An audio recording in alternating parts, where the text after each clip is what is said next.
Okay, let's talk about deadly force. First, the definition of deadly force, or lethal force. The terms are interchangeable and will appear differently in the codes and the statutes. Deadly force or lethal force is that degree of force that a reasonable person would consider capable of causing death or grave bodily harm. It is that degree of force which a reasonable and prudent person would consider capable of causing death or grave bodily harm. Why do we not fire warning shots? Well, we can give you a list of reasons an arm long, but one of them that no one seems to mention is it's an act of deadly force. If you fire a gun somewhere in the direction of another human being, is that not the degree of force a reasonable person would consider capable of causing death or grave bodily harm? Within the last year in Manchester, New Hampshire, we had a man who fired a warning shot, fired it just like on TV, elevate the gun slightly, put it into the air. It strikes a woman on the porch of an apartment building in Manchester. The bullet enters her heart, and she dies from that warning shot. Anybody want to speculate on what that old boy's chances were in court? Okay. It was a case of a person possessing a power they did not know how to command, and tragedy resulted from it. Okay, is that degree of force that can cause death or grave bodily harm? The statutes in the 50 states may describe grave bodily harm differently. Let me give you the layman's explanation that will cover you in all 50. Crippling injury. Crippling injury. At least one state says any broken bone is grave bodily harm. Does that mean if one of you comes up here, accidentally steps on my foot and breaks my little toe, I can blow your ass off? According to that statute book, it is. That statute is poorly defined. Crippling injury. Okay, the use of deadly force means you don't fire unless you are authorized to kill that human being. You do not fire the gun unless you're in a situation where you know you're on solid legal ground if you shoot and kill the person on the other end of the gun. So let's begin here by defining the levels of homicide, if you will, as are seen through our law and through the common law from which our law derives. Well, first, let me tell you, I'm not an attorney. If you want legal advice, go see your attorney. I don't give legal advice. I am not a law professor. If you want to learn the law, go to law school. What I am and what I'm certified to do is a lethal force instructor, and I teach lethal force. I teach the rules of the road. Thus far, every single attorney who's been through the program told us at the end they learned more about deadly force at LFI than they did at law school. And we'll ask the attorneys in this class if that was true this coming Friday. I would like to believe that's because, we're great instructors. Actually, we're arrogant enough to believe that we are great instructors. But it's mainly, unfortunately, the fact that in law school, deadly force law is just a tiny drop in a great sea of tort law, contract law, and much more frequently applied criminal law. The average attorney will never try a homicide case except perhaps in moot court in law school. Of those who do, the criminal law practitioners, the specialists in the field, I've met a number who never defended an innocent man who fired in self-defense. Okay, in any given year, I will accept and in many cases take to trial approximately 20 justifiable homicide cases, which seem to split about 50-50 between armed citizens who fired in self-defense and police officers who fired in the line of duty and, in my opinion, are being wrongfully charged with some degree of homicide or wrongfully sued in a wrongful death action. And generally, based on the attorneys I've interacted with, I've handled more self-defense cases than the great majority of the criminal defense bar. And it's from that experience that we speak here. I am a designated prosecutor with the Grantham Police Department because New Hampshire, to the best of my knowledge, is the one state that remains that allows a layman to be a trial advocate if he is a police officer and has had the special training to do so. Statewide, the police prosecutors are prevailing in approximately 90 to 95% of their cases against the fully empowered defense bar, which proves, among other things, something we long suspected. Cops know more about law than lawyers. But mainly, it proves that if right is on your side and truth is on your side, no matter how good the other guy is, if you get that truth across to the triers of the facts, you are going to win and the truth will set you free. I think you know me well enough by now to realize I am not Pollyanna. So take it from me when I tell you this, the truth will set you free. Trial, you're a liar forever. And from that moment on, your credibility is down the chute, your life is down the chute. That gurgling sound you hear is your freedom going down the toilet, and it's every nickel of your estate you ever worked for your children, going into the pockets of some scumbag who, the night he attacked you, his only estate until then had been a buck knife and a heroin syringe. You've got to know the ground you're walking on. Anytime you draw the gun, you're walking on ice. What we're going to try to do here is teach you to walk where the ice is thick. Okay, the levels of homicide. We'll begin with the one that's approved, justifiable homicide. Justifiable homicide. When the ruling is a justifiable homicide, the triers of the facts have said, in essence, you were right to kill him. You were right to kill him. They're all but saying you would have been wrong if you hadn't killed him. Now, they'll never go that far. The reason is, in American law, there is never a duty to kill, at least for the private citizen. That can be argued with law enforcement, but with a private citizen, there is never a duty to kill. There may be a right, but never a duty. If you see Charles Manson standing over Sharon Tate with a meat cleaver, you say to yourself, hey, I have this .44 Magnum, but I don't want to get involved. No one can criminally charge you for that. You'll have to spend the rest of your life every morning when you shave, looking in the mirror and seeing the face of the man who let an innocent person be slaughtered because they didn't have the courage to deal with it even though they had the means. But you'll never go to trial. The right to kill. That is largely what this course is going to be about, telling you when that right exists. When is it right to kill a human being? But for now, the verdict, justifiable homicide, means you are correct in firing that gun at that human being. The next level down is excusable homicide. Excusable homicide. It is becoming an archaic concept at law. In excusable homicide, the triers of the facts, judge and or jury, have said, okay, you probably shouldn't have killed him, but under the circumstances, anybody could have made the same mistake. Now, if you find it kind of hard to picture a situation like that, now you know why it's becoming an archaic concept at law. In the states that do have it, we're seeing the excusable homicide verdict applied in the situation of an accidental discharge of a firearm, an accidental shooting that could be traced to a malfunction in the weapon, a mechanical malfunction. I'm saying, okay, you were still an idiot to have allowed it to point at the guy, but you couldn't have expected that it would go off when somebody bumped it, so, excusable homicide. Okay, next up, the one you're most likely to face in a self-defense shooting where they don't believe it was self-defense is manslaughter. Manslaughter.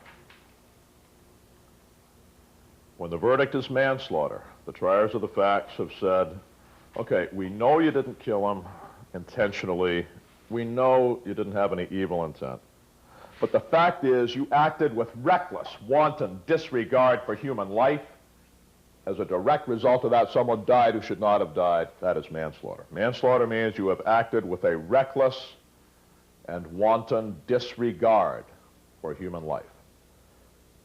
You reasonably knew or reasonably should have known that your actions would endanger innocent human life. You did it anyway and someone died. It is manslaughter. You guys get out of here at 5 o'clock tonight, and you go to the local gin mill, and you're sitting here tossing back to Johnny Walker's. He said, I can't believe I paid all this money so that little Arab could tell me I can't shoot criminals and get away with it. And you scoff down about 8 Johnny Walkers, and you head home going northbound in the southbound lane, and you hit a station wagon full of nuns. It's manslaughter, and you're going for it. Particularly in New Hampshire, you're going for it. That's manslaughter. Next up is murder. What distinguishes murder from manslaughter is the element of malice. M-A-L-I-C-E. Malice. The death of a human plus malice equals murder. By malice, we mean simply evil intent or criminal intent. There are many forms. In many but not all states, you will have murder in the first degree, premeditated murder. In premeditated murder, that means you coldly planned the death of another. A lower degree, let's say second degree murder, might be, okay, you didn't plan to kill somebody, but you were doing something evil you shouldn't have been doing, and in your rage, you shot and killed this human being. Sorry, Jack, that's murder too. But when you coldly planned and premeditated the death of another, society says anyone so cold-blooded that they could do that is a greater danger to society than the person who acted out of passion, and therefore must be punished more highly, must be sanctioned more rigidly. In short, must be put away for longer. And in some states, murder 2 does not get you the death penalty, and murder 1 does. Some but not all states have capital murder. Capital murder. And that tends largely to be a function more of the victim than of the act. They'll say, okay, it's capital murder if you killed a law enforcement officer or a prison guard in the performance of his duties. Capital murder if you assassinated a political figure. Capital murder if you murdered the victim during an act of sexual assault.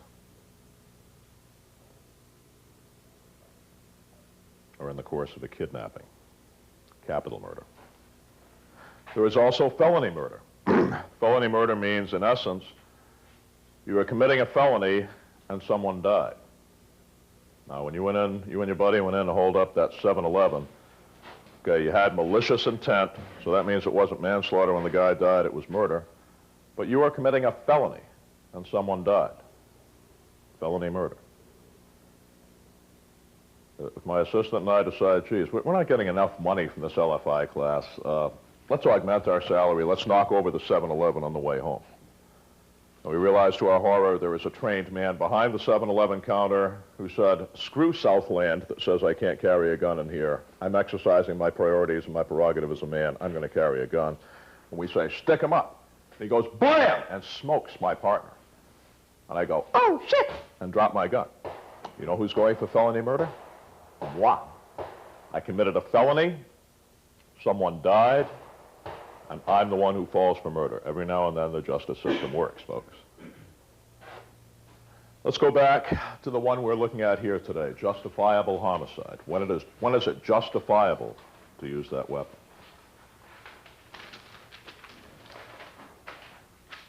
Now, before we begin, understand, because so many people don't, the awesome power that you have. As an armed citizen in this society, read your statute books, read your criminal codes, your RSAs, your penal codes.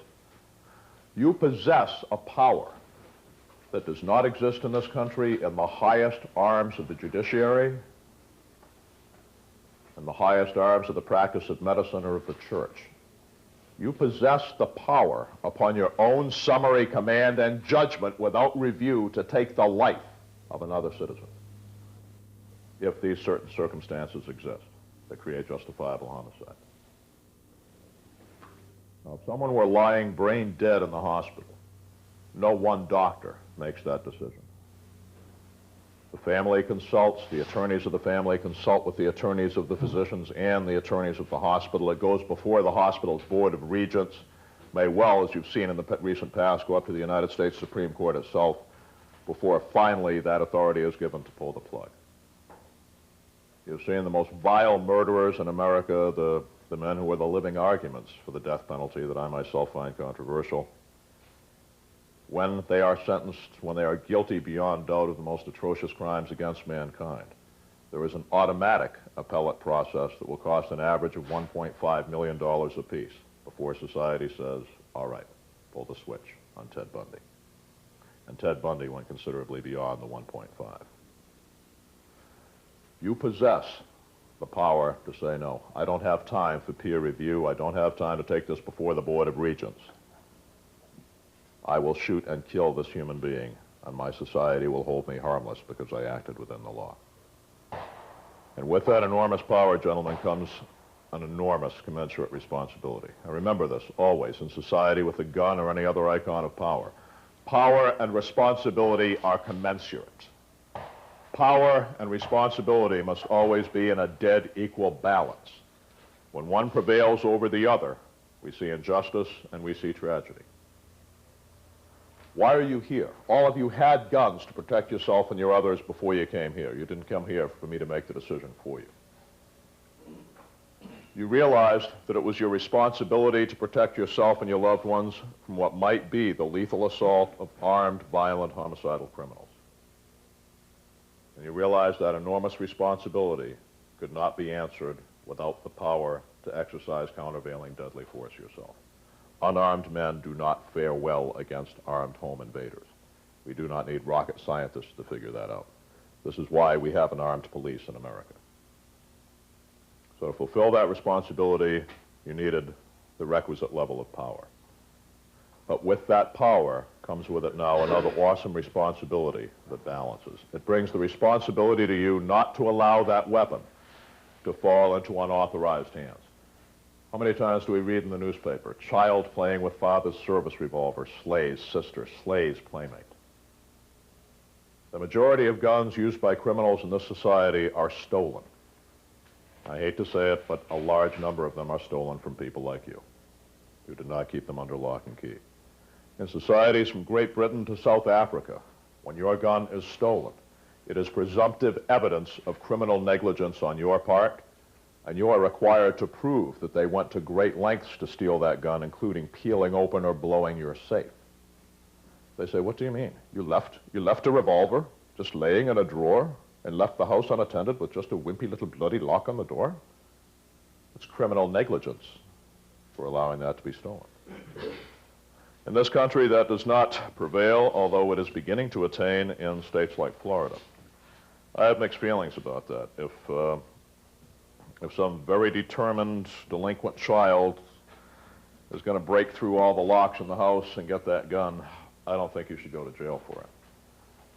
If you left a loaded gun in the drawer where the babysitter and her boyfriend could find it, and they started playing with it, and an 8-year-old child is shot in the neck and left quadriplegic for life because the idiot boyfriend that daddy knew was going into that house and daddy had told the babysitter, don't take in. Never occurs to daddy, fire the gun. Case in Illinois 8 years ago. They sued the manufacturer of the gun because you see what had happened. The boyfriend is going through the parents' drawers to see what's worth stealing. He finds a little Sterling Arms 380, pulls out the magazine, and the 8-year-old boy, the one responsible person in the house, says, that's my daddy's gun, put it back. And the man has removed the magazine, there was a live 380 in the chamber, and he looks at the boy and says, it's empty, see? And pulls the trigger. They sued the gun company because, you know, this is America. Nobody can ever possibly be responsible for awful things that happen to them. The gun company, Sterling Arms, wound up going under as a result of the settlement in that lawsuit. That struck me as a strange alignment of priorities and of justice. How many of you think the father is the man who's going to have to look at that child and know who is really responsible for them? That is the kind of awesome responsibility that comes with the gun. I've been caught in the middle of this whole polarized gun issue because the people on the left call me a crypto-fascist.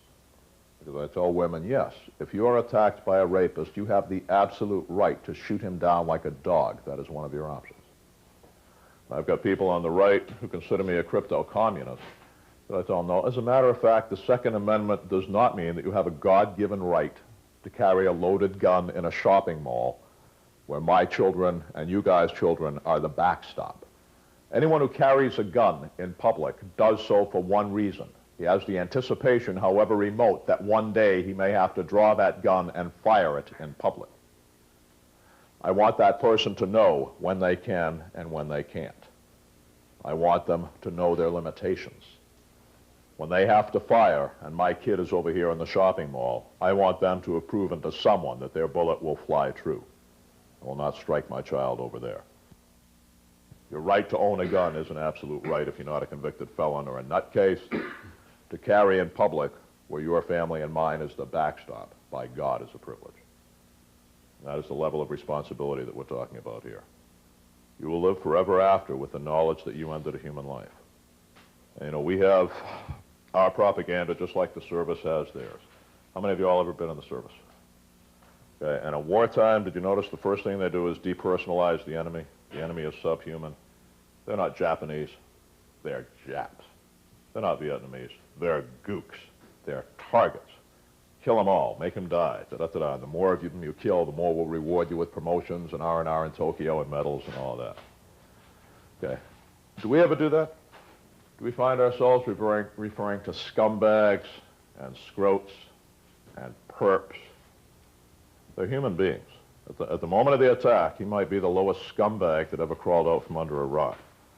After he's dead, you'll find they've all got a mother. Remember Ted Bundy's mother's last words to him? You'll always be my precious son. How many of you could have pulled the switch on Ted Bundy? How many of us could have done it in front of his mother?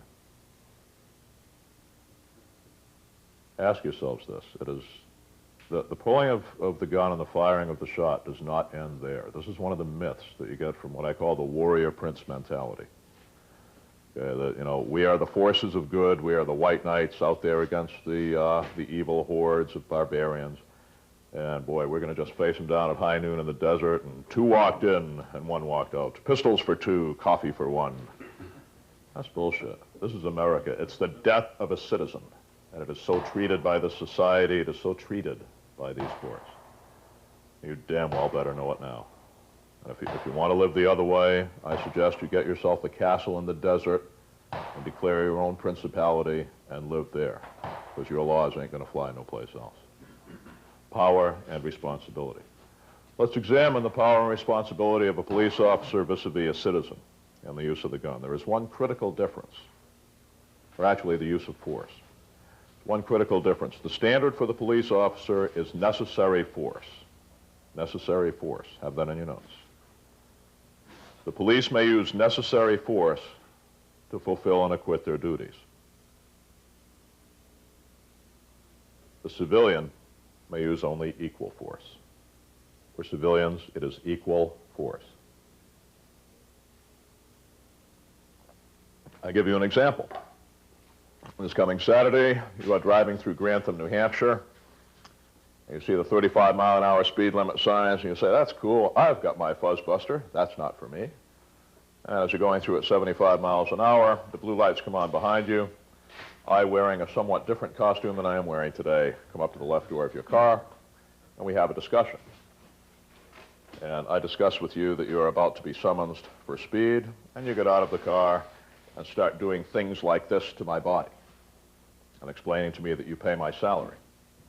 Now, even before I say to you, really, if you pay my salary, before we do this, you are going to experience some new feelings that will begin in this probing finger. And if you decide you're going to take a swing at me with your bare hand, the little funny-shaped baton on the belt is going to come right out of the ring. You have just volunteered for PR-24 baton practice. Your arm will enjoy a new relationship to your shoulder socket that it has not previously experienced. And you're mine. And if you say excessive force, the courts will hold that I used my lawfully issued tool of arrest, with which I am appropriately trained and certified, to overcome your resistance because that was the necessary force to do the job that I was out there to do as a sworn police officer. Remember, power and responsibility. The officer can use more power than the civilian because he has a greater responsibility. If I were a civilian, or let's say I'm out of state where my police powers do not apply unless I'm serving a warrant or locally deputized, and there's a fender-bender accident, I tell the other guy, come on, pal, give me your insurance papers. I grab that self-same PR-24 baton, put him in the running arm lock. It was aggravated assault. I physically assaulted a man with what those statutes call a deadly weapon, to wit, a bludgeon, even though I didn't hit him with it. And that could be 7 years at the expense of that other state. Why? Necessary versus equal. Power versus responsibility. As a police officer, and the badge goes on my shirt, my responsibility is to seek out and find the malefactor, to chase him down, to physically lay hands on him and place him in custody and overcome his resistance and handcuff him and search him and transport him to a detention center. All of which you find out the first time you do it to someone who doesn't want it done is a hell of a lot more difficult than just convincing him not to give you a hard time. As a civilian, you have no such obligation. You have one very simple one. keep yourself and your family from being unlawfully hurt. If you can just say, hey, get out of here, pal, or I'll hit you with a PR-24 baton, you can do that. If I sit here and say, oh, well, if that's your attitude, never mind. We'll forget the ticket. Just if you leave, we won't hurt each other. Okay, the badge grows wings. I go for dereliction of duty and cowardice, da-da-da-da-da-da. Okay, so we understand what we're talking about here. Power and responsibility. The greater responsibility of the officer authorizes some greater power. In a deadly force situation, there's not a hell of a lot of difference. You will see it to some degree in the use of deadly force on fleeing felons under the prevailing case law of Garner versus Tennessee. We'll discuss that later. The California Supreme Court has held that the U.S. Supreme Court decision in Garner does not apply to private citizens. I think once that gets a little higher, the people in Washington that we call the Supremes are going to say, God, California always was weird. Of course it applies, dickweed, but we'll discuss that later. Okay, when can you use deadly force? I'm going to give you a certain, every state words it differently. I'm going to give you one that will cover you in all 50 states. It will cover you in any country that adheres to the English common law. It will cover you in any country that adheres to the Dutch Roman concept, and will probably cover you in the Soviet Union. And that is this. I want you to put every word of this in your mind and not just in your notes. I want it in caps. I want it in your forehead like a woodcut. I want it to appear like a digital readout in front of your eyes every time you even think about drawing a gun on another human being in this or any other society. The circumstance that justifies homicide is this: immediate, otherwise unavoidable danger of death or grave bodily harm to the innocent. Immediate and otherwise unavoidable danger of death or grave bodily harm to the innocent. Immediate, otherwise unavoidable danger of death or grave bodily harm to the innocent is the one circumstance that justifies homicide, that justifies the use of deadly force. And they've all got to be there. That's not, 5 out of 6 components ain't bad. That doctrine don't fly for us. All of them have got to be there. The danger must be immediate. If I say to you, you dare to come to my class wearing a Jeff Cooper belt buckle, if you're back here tomorrow, I'll kill you. Well, explore your legal remedies later, but I suggest you not come back here tomorrow, because you knew you were liable to create or be involved at least in a killing situation, and you went in there anyway. And the ancient laws against dueling, the ancient laws that finally banned the code duello, said when 2 men agree to enter lethal combat, whichever one survives is culpable. He ain't the winner, he's a different kind of loser. One goes in the ground, one goes into jail, and that's the way it goes. It must be unavoidable. It must be immediate, and it must be unavoidable. If I say, hey, one day I'm going to blow your ass one, you can't say, sounds like pro-action time to me. You can't do it. It's not, the danger may have been there, but it was not immediate. It's got to be a clear and present danger. It's got to be otherwise unavoidable. Otherwise unavoidable. Okay, unavoidable. How many of you are from Massachusetts? Okay, you may recall in the literature that prior to the early 1980s, there was case law from the Massachusetts Supreme Court on the books in the Bay State that said, we don't care about the English common law doctrine that your home is your castle. Even when you are attacked in your home, you are expected to try to crawl out a window to get away before you shoot self-defense. That's not what it actually said. Let me tell you what happened there. The case was Commonwealth versus Lynn Schaefer. Lynn Schaefer was in a common law marriage with an abusive son of a bitch. It was a classic spouse abuse situation. The man was a karate jock, had constantly been beating Lynn. Lynn, unfortunately, apparently was something you commonly see in that situation, your second-generation victim. She had grown up believing women are second-class citizens, women exist to serve men. Go, Mom, he's beating me again. Oh, honey, that's just the way it is. Try to placate him. Da-da-da-da-da-da. On this particular day, the husband, the common law husband, who happens to own the house, said, Lynn, I've had it with you. This is my house. I want you and you. And if you're here, I'll kill every fellow. Just get him calmed down. Da-da-da-da-da. And when he got home, he looks at Lynn and he goes, okay, bitch, I told you what it was going to be. And the assault begins. And Lynn realizes, mother of God, he means it. She managed to marshal the kids downstairs into the playroom. She struggled against him, got the door locked behind her. He breaks down the door into the playroom. She grabs his .22 rifle off the wall and performed what I consider to be the indicated response. Shot him down. Lynn apparently was not effectively defended in court. Lynn Schaefer was found guilty of manslaughter. And it was the avoidability factor. And unfortunately, in the wording of the courts, when it went all the way up, they said, look, she could have done this, she could have done that. They mentioned in passing she could have climbed out the window of the playroom. Da-da-da-da-da-da. God, they had to put that in there, because now it's seen, at least, as case law, whether or not it truly reflects the principle involved. And Lynn was found guilty of manslaughter. Now, the governor at that time, in his first term, was Michael Dukakis.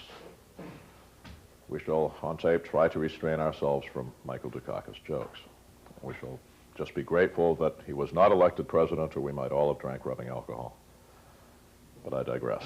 And he, at that time, was married to a woman who then and now, I believed, was the most salvageable part of the duo. I always thought Kitty Dukakis had class. I always thought she was a bright woman and a strong woman, and if she had run instead of her president, or instead of her husband, I might have voted for her. And the reason she drank the rubbing alcohol is, let us pause briefly. Could any of you live with a dweeb like Michael Dukakis and not have used substances to survive? All right. We don't know this for sure, but the word is that Kitty Dukakis sat down with her husband and said, Michael, you know this Lynn Schaefer case, the mother who shot and killed the abuser who was going to murder her and her children? Michael, you do politics for a living, right? And you'd like in the next election at least 1 or 2 women in the Commonwealth to vote for you. If you let her go for this, I may reconsider voting for you. And all we know is that Michael Dukakis, on the day of her incarceration at MCI Walpole, Massachusetts Correctional Institute, orchestrated a brilliant press conference in which he commuted her sentence to win the votes of the feminists. And the Massachusetts Gun Owners and Gun Owners Action League said, Lynn, this is very important, but the appeal, we still need the appeal. And Lynn Schaefer, who had been through an exhausting process, made a decision no one in the world can blame her for. She said, I can't do it anymore. I can't carry the weight. If you need an appeal, do it yourselves. Well, y'all can't do an appeal without an appellant, can you?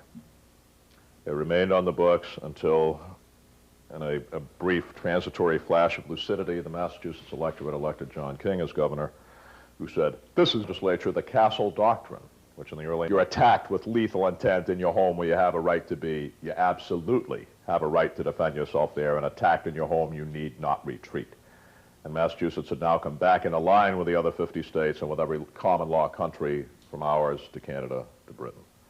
And that remains. Attacked in your home where you have a lawful right to be, you need not retreat. But bear in mind, what was the core of the Lynn Schaefer case? It had nothing to do with her climbing out the window. It had to do with her having at least 12 hours notice that there could be a killing situation, never calling the authorities, never going to the shelter, never getting the kids the hell out of there. What the judge was saying was, Lynn, you could have avoided this. And you learned from Lynn Schaefer's mistake. It's got to be unavoidable. It's got to be danger of death or grave bodily harm, not danger of a boo-boo. I say, my God, your pink peach color shirt offends me. Take it off or I'll slap your nasty face. He can't reach for the gun and blow me away. It's not a threat of deadly force. It's got to be immediate, otherwise unavoidable danger of death or grave bodily harm to the innocent. Some of the statutes leave that out. The statutes can leave that out. Let's assume that the gunfight a couple of years ago in Colebrook, New Hampshire, where Christopher Wilder, the serial murderer, went to ground and was killed in a struggle with State Trooper Leo Jellison, it turned out a little bit different. Let's assume Jellison and his partner were behind their car. Let's assume Jellison had not had the enormous courage that he did. He knew who this was. He knew this was probably Christopher Wilder. He had every right to draw his issue 2.5-inch Model 66 when that guy went for his python, shoot him down like a dog. And he also knew if this man dies, how many families will never know what happened to their children. cared a little more for himself than he did for those victims, and had taken a felony stop position at the car, drawn the gun, and Christopher Wilder starts shooting with a 6-inch .357.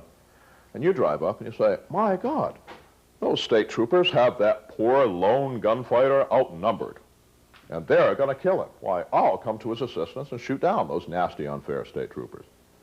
Well, in fact, the man you acted to protect was an immediate, otherwise unavoidable danger of death or grave bodily harm, but he wasn't innocent. How would any of you have shot the troopers to protect Christopher? Christopher is where he belongs now, okay? And the tragedy is we don't know where the bodies are buried. Okay, so it's got to be danger of death or grave bodily harm to the innocent. Why do we bring that up? We see again and again mistaken identity shootings. Okay, you had the case in New York City of a good old NRA member, life member, a good old gunny like us, who went to jail because he didn't quite figure out how that worked. Now, how many of y'all in here, I pause briefly, are NRA members? Okay, so am I. I'm a life member. You all get the American Rifleman magazine, right? Tell me the truth. How many of you read the Armed Citizens Column before anything else? Okay. And that's what the editors found out in their polls. All the members do. Unfortunately, there are a few people out there whose life fantasy is to one day shoot themselves right into the Armed Citizens Column. This old boy is driving through New York City, consciously committing, knowing full well he's committing the felony of the violation of the Sullivan Act. He's got his Colt 45 auto with him in the front seat of his truck. He's a long-haul trucker. As he's driving down the street, he sees this scruffy-looking guy in a GI jacket and a, 4-day beard, wrestling with this beautiful young woman who is screaming, help, rape. He's trying to rape me. Guy goes, this is it. Here's my chance. Charlie Brown saving the little redhead girl from the dragon, right? Whips out his 45 and comes to find out he just threw down on a vice cop who was in the act of arresting a hooker.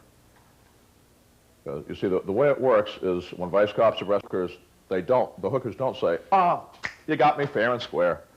They yell, rape! The guy went to jail for that because he didn't know who was who. And you're driving along and you see a big guy beating this crap out of a little guy who's on the ground. What's your first gut reaction from your first day in the schoolyard? Bad bully, beating up the innocent victim.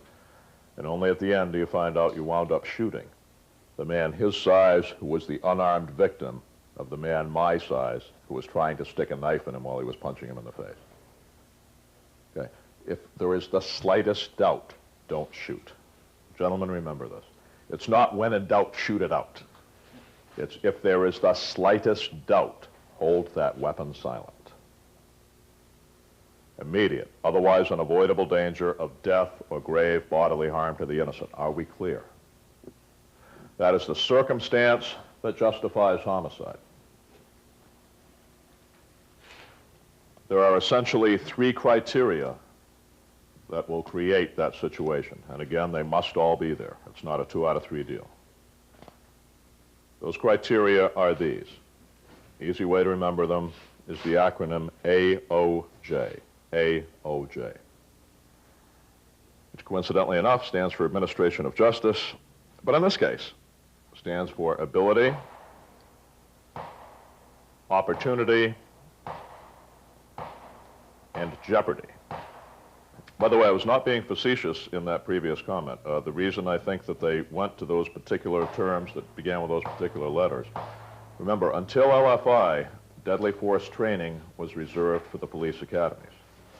Police officers are used to courses titled Administration of Justice 101, AOJ 202, AOJ 303. It was a convenient acronym for the officers to memorize, instead of means, method, equipment, AOJ. Ability, opportunity, jeopardy. Let's define it. Ability means the opponent possesses the power of deadly force. He possesses the power to kill or to cripple. The opponent possesses the power to kill or to cripple.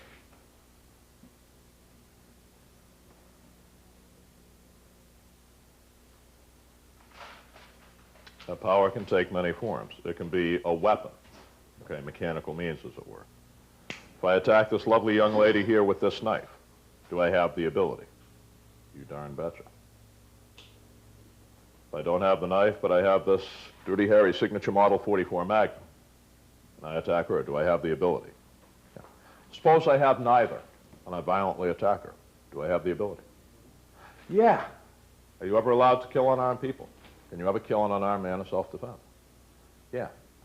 The concept is this: disparity of force, and it's recognized in the law. Disparity, D-I-S-P-A-R-I-T-Y, disparity of force. This is the doctrine, the little-known doctrine that permits the use of deadly force against an ostensibly unarmed aggressor.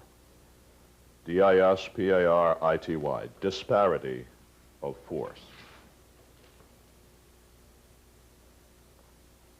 Now, obviously, it does not exist by itself, or she would have shot me down when she walked in.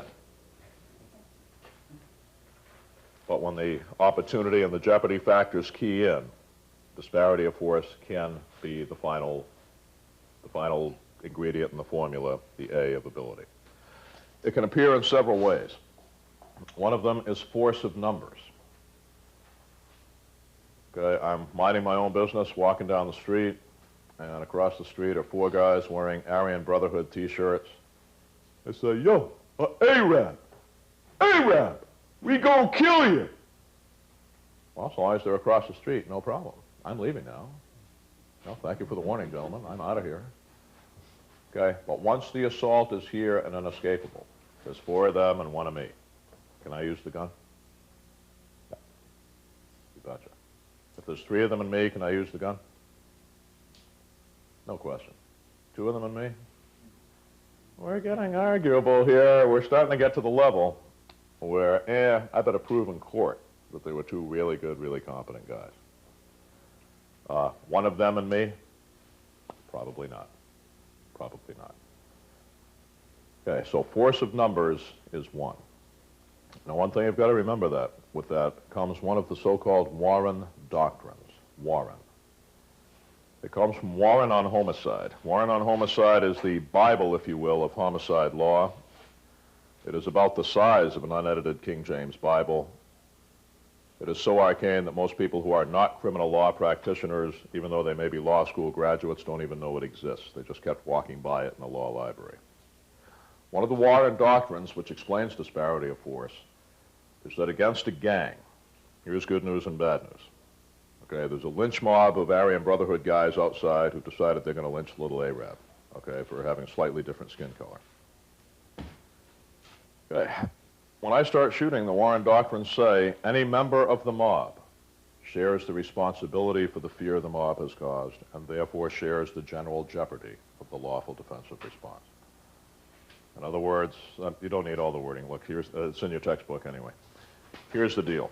20 of them attack me. I aim at the one in the front, and I miss, and I get the one in the back. Life is rough for him. As an intentional member of the mob, he was one of the things that caused my fear, caused my reasonable response. And for causing that reasonable fear, he now shares the general jeopardy that accrues to the criminal of their unlawful assault that triggered the lawful defense. Okay, that's the good news. Let's say there's 4 of them. I draw my 6-shot revolver, and I'm having a really good day today. Bang, plop.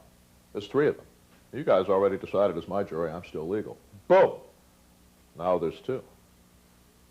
We're arguable, but what? Now there's 1. Can I shoot the last survivor? The Warren doctrine says no. The Warren doctrine says that at the moment the last of his compatriots fell, force of numbers creating disparity of force no longer existed. And I was now mano a mano and no longer justified. Are we defensible? We are defensible, but we ain't ironclad. Let me give you my definition of those. Ironclad means we're totally in the right. We are totally on the side of the angels. And that means maybe a 90% chance of acquittal, because in my experience, there is always at least a 10% disaster factor that somebody from Aryan Brotherhood is sitting on the jury, that somebody hates my attorney, okay, that my attorney looks like him, and somebody on the jury was frightened by Ernest Hemingway when they were a child. Okay, something that is going to send me down the chute. Okay, that's ironclad. Defensible means flip of a coin. You might prevail and you might not. Okay. Bottom line is, now, what is your defense? We invoke Mr. Justice Holmes, who said detached reflection is not demanded in the presence of an upraised knife. I was firing so fast, I didn't realize they were all down when the last one went. One or two is still twitching. What the hell? What you don't say is my Model 29 went full automatic. Okay? Use a credible defense. Okay, so force of numbers can be one form of disparity of force. What's another? Able-bodied against the disabled. I've got one aggressive young male who is viciously attacking me, and I've just got back from my knee surgery that is scheduled in December. Okay. Okay, and I'm sitting here in my wheelchair, and I can't escape, and I got no mobility, and I can't fight. And this guy who's my size and my strength is beating the crap out of me, and I can't even roll with the punches because I'm in a wheelchair. All of a sudden, the defensibility starts to open if I reach for Fluffy the pet revolver. Okay? So the disabled against the able-bodied. But again, all of these assume that the other factors are there. Opportunity, and particularly jeopardy. It is a violent, obviously aggressive assault. Okay? Male against female. That's another one. Why, when I was unarmed, if I violently attacked her, was she allowed to take me down? The case law has held, and the case law has recognized, because by God, whether you like it or not, ours is the best justice system, and I find out it's fair. The system knows what it's doing. It recognizes, first, the greater size and weight of the average male versus the average female. Now, let's assume she were bigger. Okay, let's assume she just got off the U.S. Olympic female weightlifting team, which I obviously wouldn't qualify for even with a sex change. Okay, and I violently assault her. And they say, wait a minute, she can bench press the little guy. Never mind. The law knows that males generally have greater upper body strength and all of that, but the big factor is what we call cultural predispositioning. Cultural predispositioning. C-U-L-T-U-R-A-L. Predispositioning spelled like it sounds. P-R-E-D-I-S-P-O-S-I-T-I-O-N-I-N-G. That means simply this. Boys are taught to be, what is it, frogs and snails and puppy dog tails, rough and tough, girls are sugar and spice and everything nice. Now, if you don't believe me, ask her when she grew up, when her brother was a pushy ass. If you're a winner, kid, yeah, you'll be team captain. And when she tried to be reasonably aggressive, they said, my dear, no one likes that. Men are culturally predispositioned in this society toward violent aggression. Females are not, and given that history and that predispositioning toward violence when all the other factors are there. Woody Allen attacks the 6-foot-tall Olympic lady. Tough shit. Now, we pause just briefly on that. We pause just briefly. X number of people ask, can I use a gun in self-defense against rape? Okay, because you've got all these people that say, rape is... Sure you can, because rape ain't sex. Rape is violence. If it was sex, they would have known enough about it to have someone of the opposite sex who wanted to be with them, and they wouldn't need to commit rape, would they? Sex, violence, not sex, is the element in rape. Now, we pause briefly. What justifies homicide? Immediate, otherwise unavoidable danger of death or grave bodily harm to the innocent. And in the history of rape, when has any victim, male or female, ever submitted unless the rapist gave them the alternative of that or immediate, otherwise unavoidable death or grave bodily harm? These concepts mesh rather neatly. Now, we pause briefly. According to the U.S. Department of Justice, in the average year, out of all the rapes that are reported, which unfortunately are only the tip of the iceberg, most of them are not done with an old boy with a black hood over his head and a .44 Magnum in his hand. In a given year, 79% of the rapists will be unarmed. 79% of the men who succeed in committing the act of rape will not be armed with a per se weapon. They will be armed with greater physical strength, with ferocious aggression, with threat, with force of numbers. And given disparity of force, and she has a gun, you don't need Nick the Greek to tell you she's got better odds than she thought, so long as she is armed. About 14% of those rapists will be armed with what we call a contact weapon, the knife, the club, the belt or nylon stocking wrapped around the throat like a ligature to throttle them into compliance. A contact weapon versus a gun. Are we all familiar with a certain tacky ethnic joke about people dumb enough to bring knives to gunfights? Okay. So now that's another 14%. With the armed woman, again, you don't need a PhD from Caltech to figure out what the odds are. Right at 7% of the time, the rapist will have a gun. Well, the old saying was, God made man and Colonel Colt made him equal. The new saying among feminists is, you know, God made women equal and Smith & Wesson keeps them that way.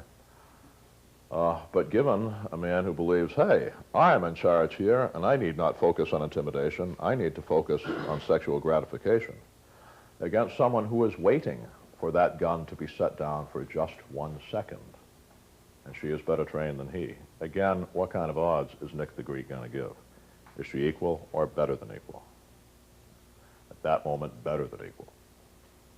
Okay, the anatomist and physiologist Ashley Montague argued in his treatise, The Natural Superiority of Women, that they, in fact, are naturally superior for a number of reasons. You know, it's kind of hard to argue. Now, I don't know how you fellas feel about whether women are superior, but put it this way. What would you pay to live on the average 7 years longer? Okay. I digress. But if we got the worst case scenario is 7% of the time, it's once, and you have a trained woman who understands control of her own destiny, and she's got a piece. Or 79% of men who physically abuse women and figure all they need is their presence. I kind of like my wife carrying a gun. My daughters are already learning the concepts, and nothing will make you a feminist like having daughters. I kind of like that. So I digress. Male against female, yes, disparity of force. Physical size and strength. Okay, nobody ever actually wrote down a chart, at least one that was accepted by the court, that quantifies, okay, when is the other guy enough, bigger and stronger, that qualifies as a deadly weapon and you can drop it. The closest that's come to that was an as yet unpublished work by Justy David Myers, J-U-S-T-E, David Myers, common spellings on both.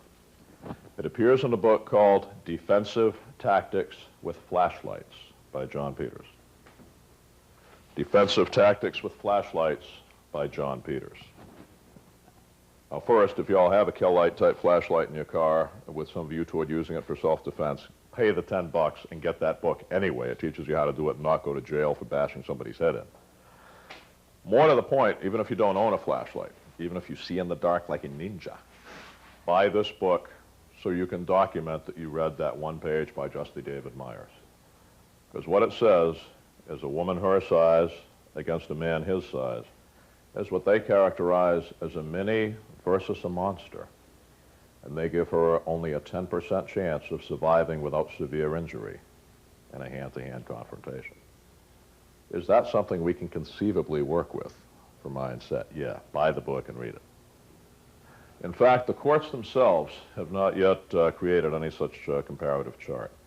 Some people feel that's a nebulous standard. I prefer to think it's a realistic one. Each situation needs to be taken on its merits by the triers of the facts. The system works. I'll accept that. It is benevolently nebulous. But you've got to be able to document, you know, be able to show the jury, share the truth, get that truth across to the triers of the facts. Okay, for a man my size, I am little and weak. You guys are big and strong. I don't see anybody in here big enough larger than me that I could justify in a fist-to-fist situation going for this pistol, unless I were to become disabled. You just kick me in the bad knee, I'm down. Now I see the shod foot coming down like this, and in many states the shod foot so applied is a deadly weapon in the statutes itself. I realize that, okay, a kick in the stomach while I'm freestanding, even a kick in the groin while freestanding does not usually result in a permanent injury. But when one is down or against a wall and cannot roll with the impact, it is known to me that the crushing force therein now creates lethal and crippling injury. And before this day is over, at least before this week is over, I'll show you the corpses of people who died that way. At that point now, the gun is justified in that fast-breaking situation.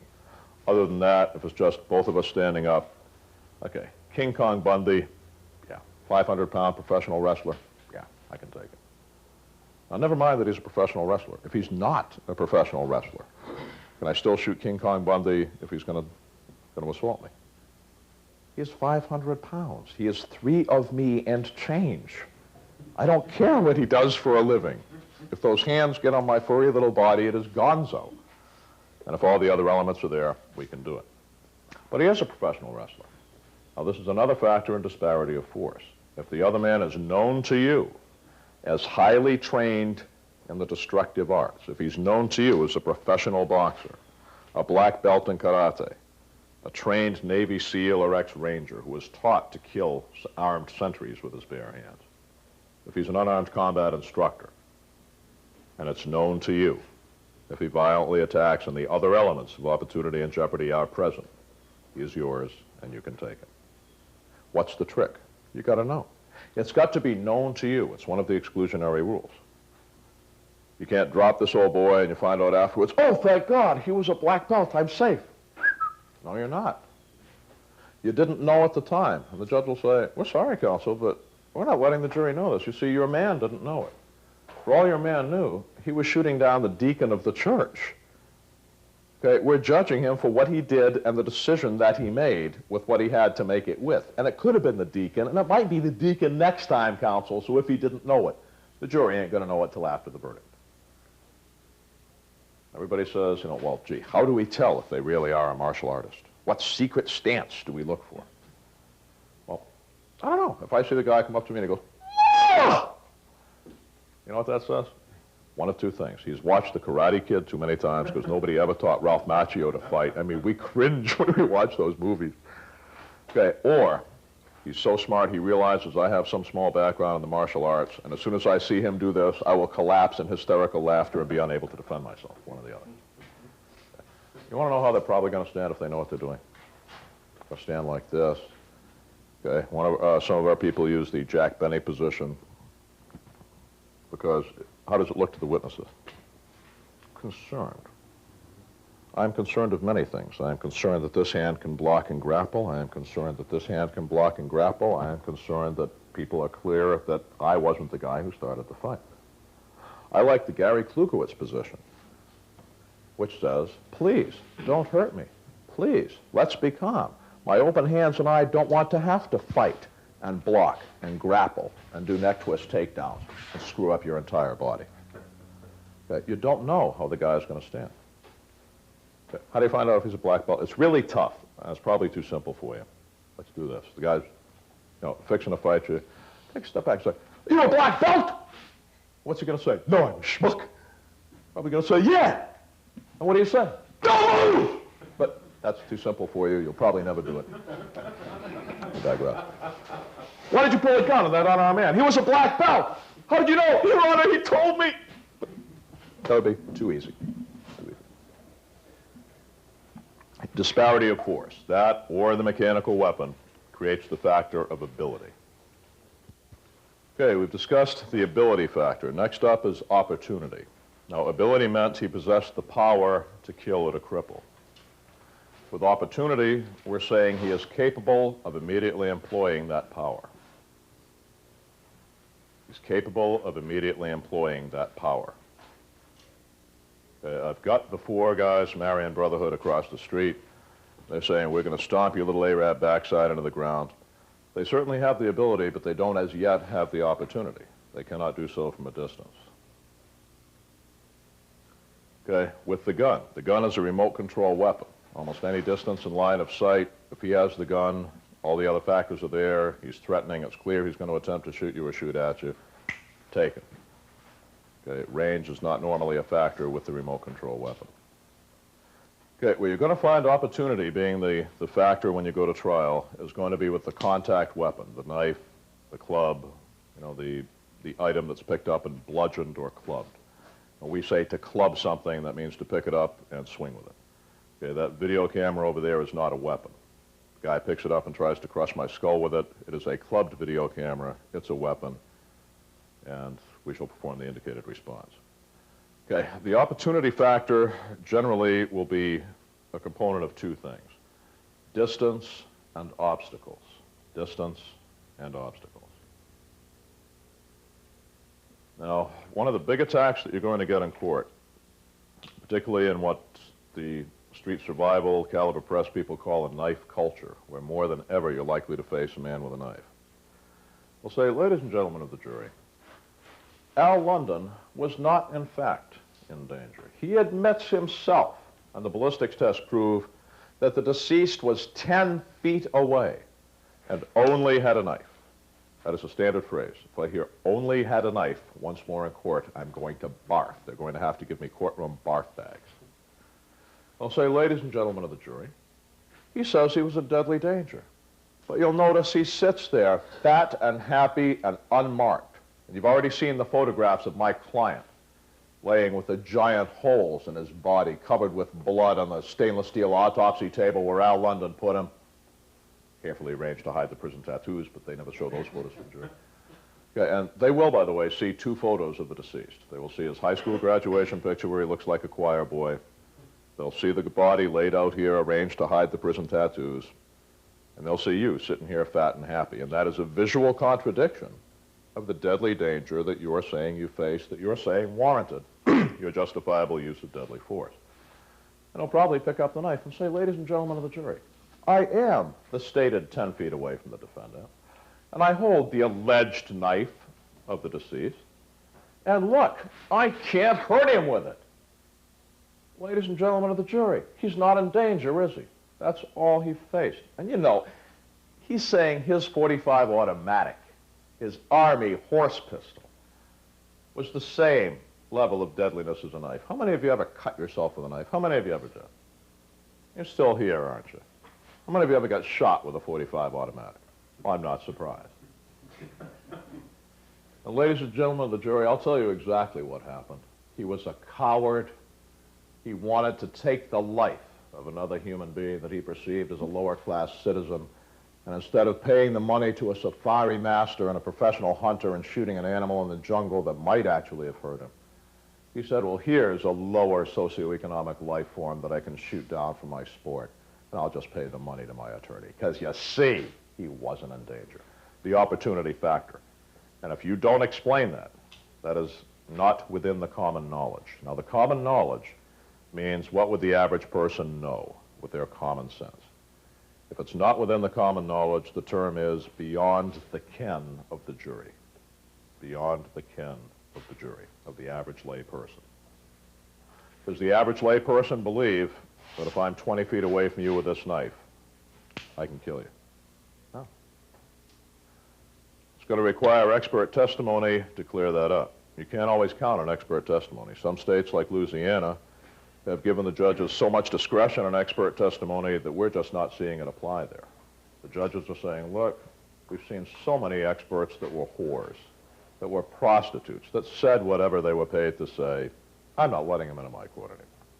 I'll tell you, as someone who has appeared very often as an expert witness against the others, I'm here to tell you a lot of the expert witnesses are, in fact, prostitutes. Why are so many experts prostitutes? Because so many lawyers are pimps, but I digress.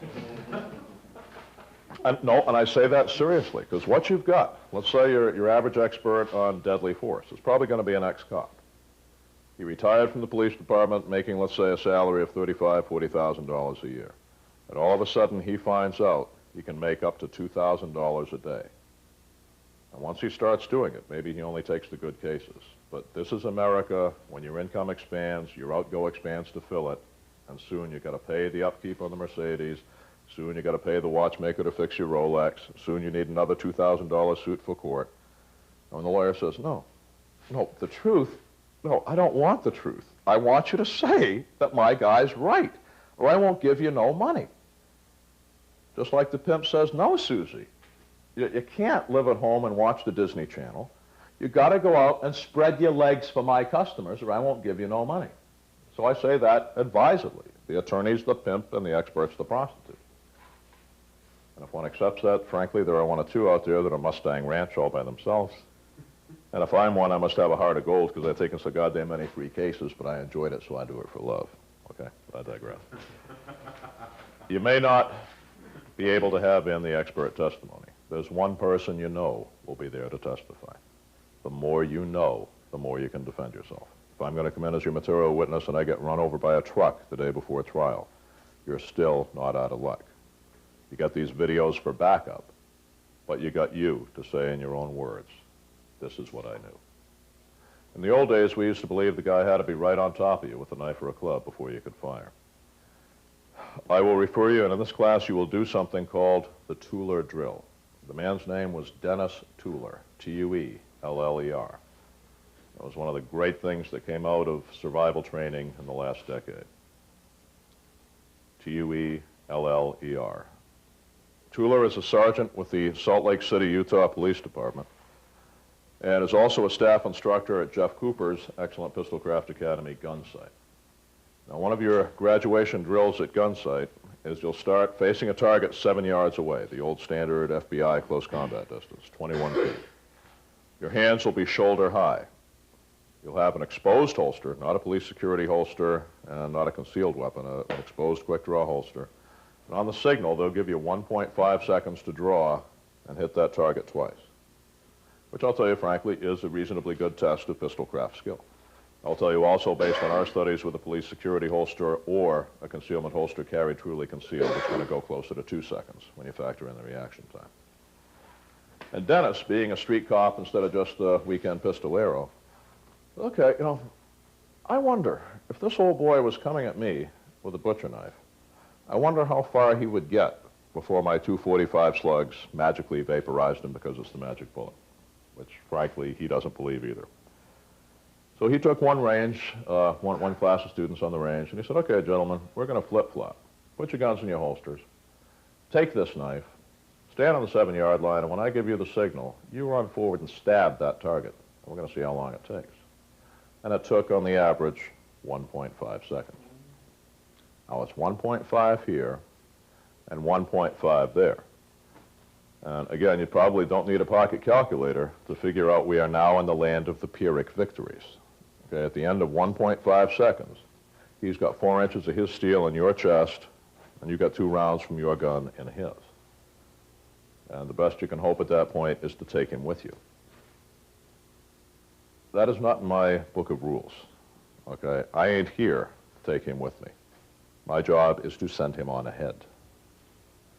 Now, in the best of all possible worlds, I will control it so no one has to go, so he realizes, what am I doing putting this knife against a gun? But if anybody goes, he goes, I stay. We learned from that. We found also that 1.5 seconds was slow. And here's why. Human factors, something we often miss on the shooting ranges, human factors. The men in the original Tueller study, which was published in 1983 in SWAT magazine and an article titled, How Close is Too Close? First, were starting on the line, and on the beep, they'd run forward and stab. There was now an artificial reaction time involved. On the street, the other man doesn't have to react to a signal. You have to react to his self-initiated assault. Second, these men had no vicious homicidal intent. Now, when you get a knife in your hand and you're running up to something, your instinct is you come running up and you go. And that ain't street, folks. That ain't real. Real life, this guy's going to come up and he's going to take you like Grant took Richmond. He's going to hit you like a steamroller. We found here, not using, cops or anything like that, using ordinary citizens, some of them septuagenarians, we found right at 1.4.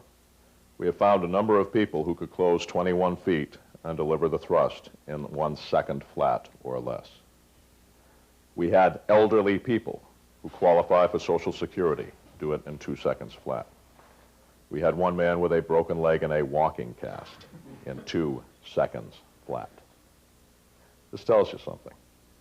So opportunity factor. You must know the reality, not the common knowledge, because the common knowledge is good enough only for common people who don't carry guns and don't bear the higher standard of care. When you bear the higher standard of care, it carries with it the higher standard of expert knowledge.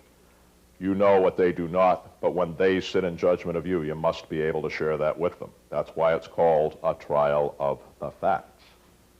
And it don't happen by itself.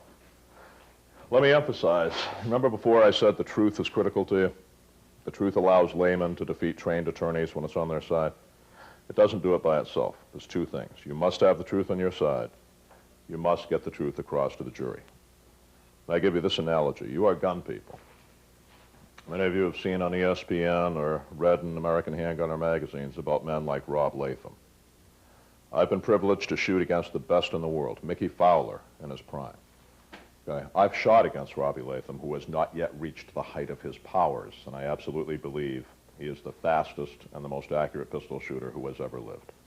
He is beyond the old videotapes of Fitzgerald and men like that. Okay. When you watch him on the slow motion replay on ESPN, he's still faster than us at full speed. Okay? And I postulate this to you. You have got to shoot in a man-on-man one-time steel challenge match against Robbie Latham, and the winner takes the other man's estate and everything he ever worked for his family and his life. And does this sound to you like not good? Does this sound to you like snowball in hell time? And can any of you relate to the layman going before the jury for the first time in his life? And he's never been in court, and he's on the other guy's turf, and now up in front of him in battle, and that's just what it is, because trial law is the last true blood sport, comes a professional trial attorney who is skilled in what is called destructive cross-examination, and he gets to ask the questions, and you don't get to ask back. All you get to do is answer. Is that a little like you right now going out and shooting for your entire estate against Robbie Latham? Because that's just what's at stake in the civil lawsuit that follows the shooting. Okay, well, let's say, okay, we hope that old age and treachery do equal youth and skill. Let's assume that when you go out there against Robbie Latham, we can arrange that you have live ammo and he has blanks. Does that sound better? Does that sound a whole lot better? And when you got to get up on that witness stand and you're up against the equivalent of Robbie Latham, a master trial attorney, a master cross-examiner, but you have the truth and all he has is a fabric of lies and prostitute experts. That's just what you got. You got the live ammo and he's got the blanks. But don't do it by itself, okay? It's not an article of faith. If you get out on that range and you say, hey, I got live ammo, he's got blanks, I can't lose this shit. You go, you know, the close eyes, scream, pull trigger method. Okay, and you spray the area and Robbie goes back to here. We go down range and the judges find it's an equal score. You've both got 0. When it goes to the second stage of judgment, who wins on form? And if you sit here in court, armored in your self-righteousness, you say, oh, I'm on the side of the angels, I cannot possibly lose.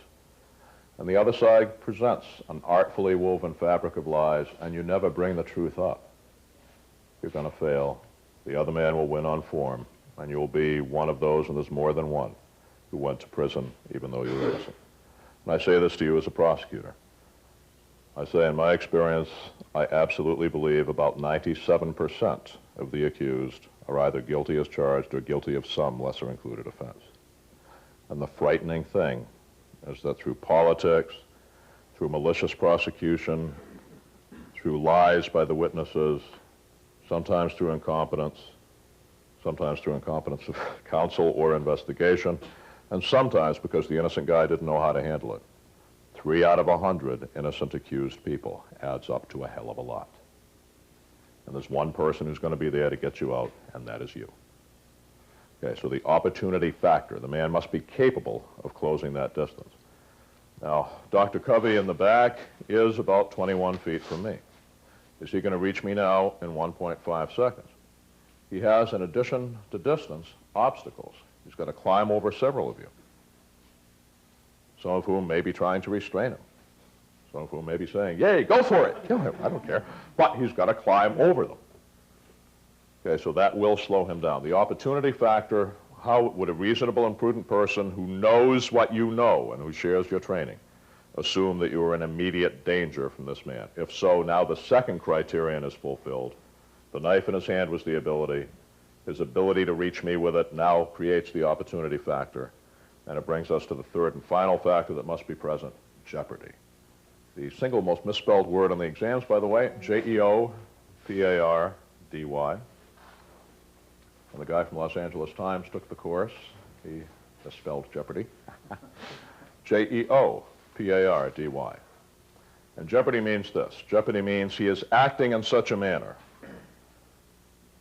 a reasonable person would assume he intended to kill or cripple. Not assume, would conclude. A reasonable and prudent person would assume he intended to kill or cripple. Jeopardy will typically be the factor when the opponent has guns as opposed to contact weapons. Knives and clubs, it seems to come down to opportunity. But guys, we live in an armed society. You can't shoot everybody who's got a gun, or none of us would have made it here. I'm standing in front of you with a gun. I've got the ability. Smith & Wesson, 44 Magnum. I have the opportunity factor. You are all within range, beyond doubt. Why have none of you shot me to death yet?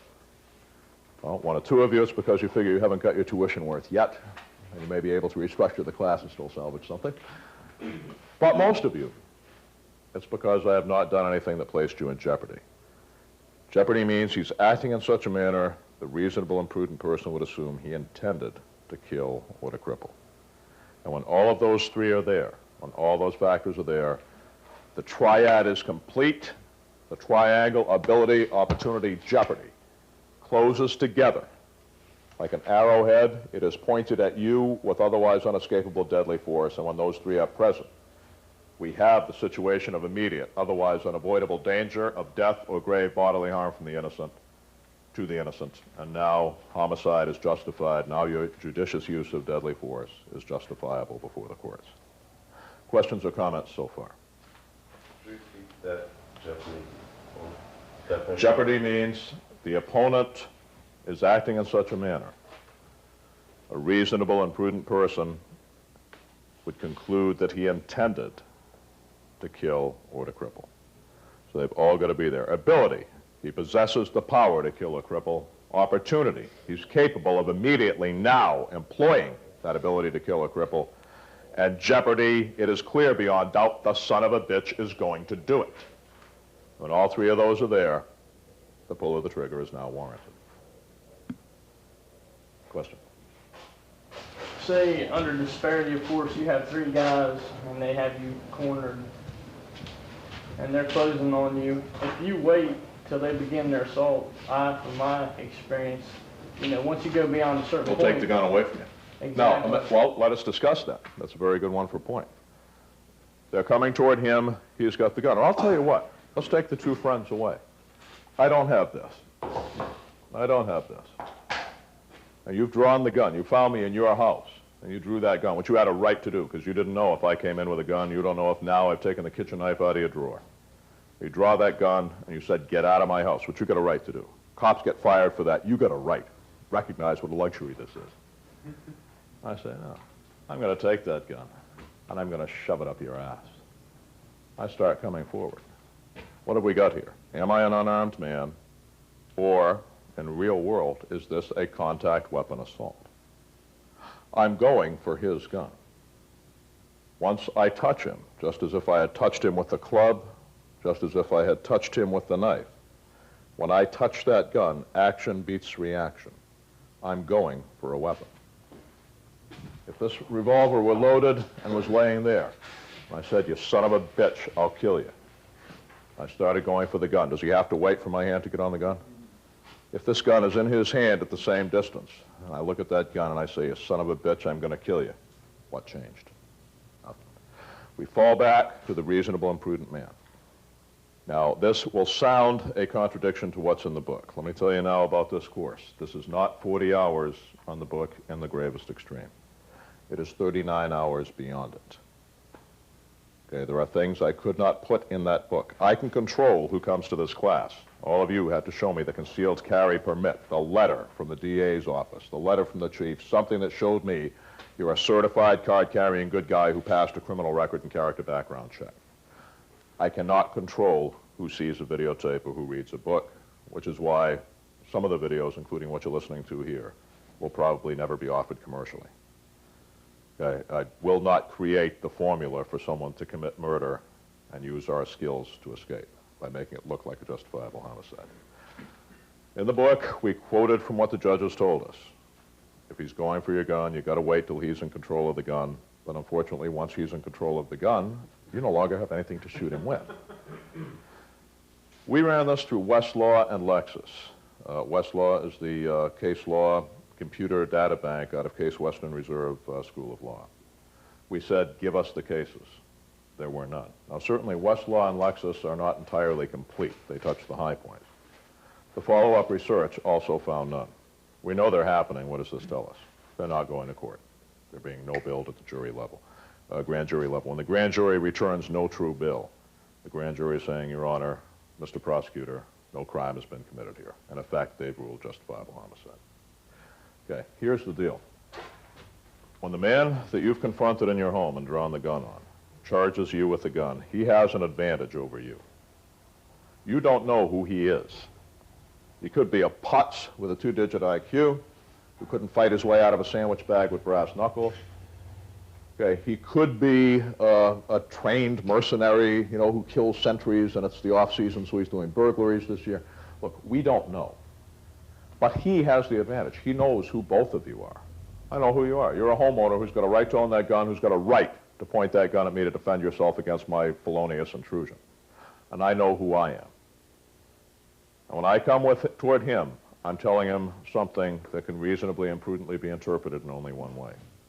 Does a reasonable and prudent person assume that I'm an itinerant Smith & Wesson armorer come to check his weapon and give him a free inspection?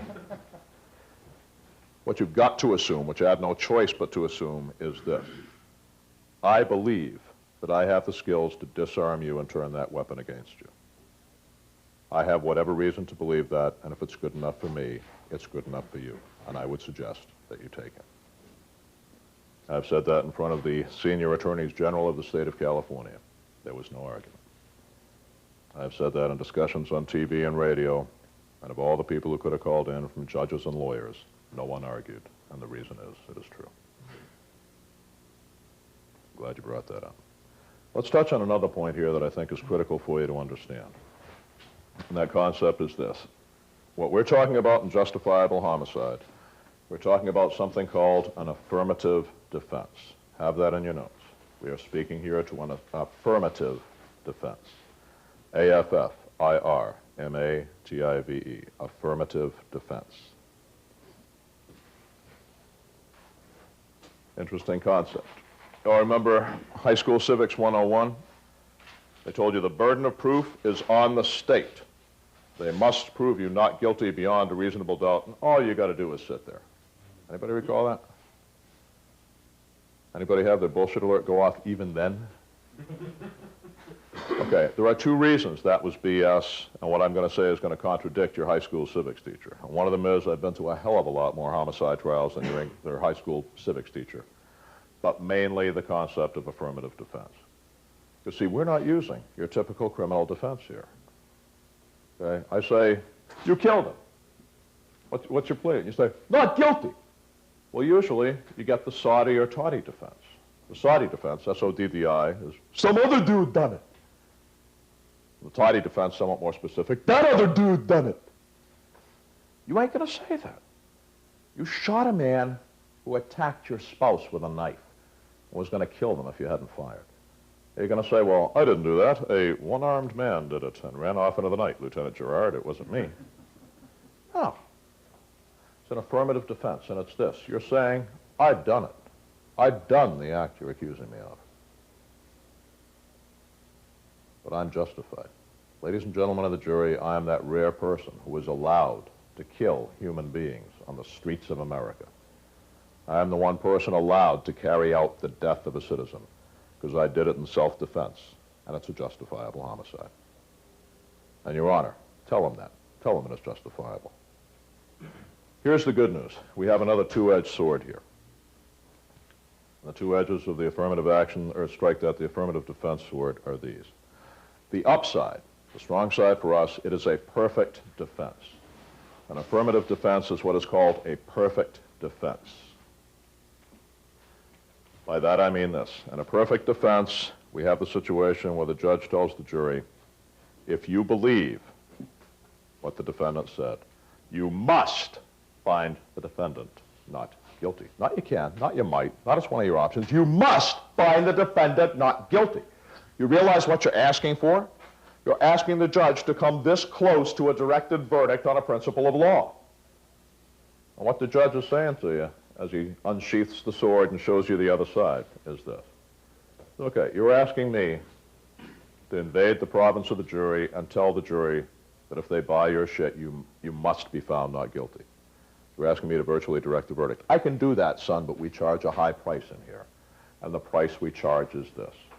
Affirmative defense shifts the burden of proof. An affirmative defense shifts the burden of proof. And you're saying, yeah, I did it. I undertook with these hands the death of a citizen, but I'm allowed. You can't just sit back and say, go ahead, state, do your best. I don't have to say nothing. You've got to prove it beyond a reasonable doubt.